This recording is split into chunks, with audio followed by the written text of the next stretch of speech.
Hello everyone, welcome to Ashu cooks. ఈరోజు వీడియోలో దోశ క్రిస్పీగా రావాలంటే సీక్రెట్ టిప్స్తో దోశ బ్యాటర్ పర్ఫెక్ట్గా ఎలా చేయాలో చూద్దాం. ముందుగా ఇలా ఒక గ్లాస్ ఫుల్గా మినప్పప్పుని వేసుకోండి. ఇదే గ్లాస్తో 2 గ్లాసుల వరకు రేషన్ బియ్యంని వేసుకోవాలి. వీటిని ఒక నైట్ అంతా సోక్ చేసుకోండి. ఒక బౌల్ తీసుకుని అందులో ఒక 1/2 కప్ వరకు అటుకుల్ని వేసుకోండి.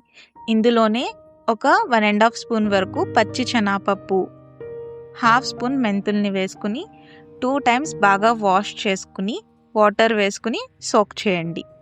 ఇది కూడా ఒక నైట్ అంతా సోక్ చేసుకోవాలి.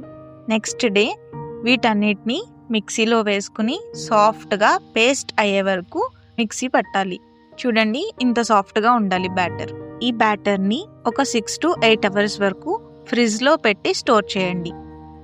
ఇలా వెంటనే ఫ్రిడ్జ్లో పెట్టడం వల్ల పులుపు అనేది ఫాస్ట్గా రాదు. ఇప్పుడు ఈ బ్యాటర్లో కొంచెం సాల్ట్ వేసుకుని దోశని వేయడమే. చూడండి ఎంత క్రిస్పీగా వచ్చిందో దోశ అనేది ప్యాన్ నుంచి తనంతటా అదే సపరేట్ అవుతుందండి. అంత క్రిస్పీగా దోశ అనేది వస్తుంది. ఇలా సీక్రెట్ టిప్స్తో ఒకసారి దోశ బ్యాటర్ని ట్రై చేయండి. Please subscribe to Ashu cooks.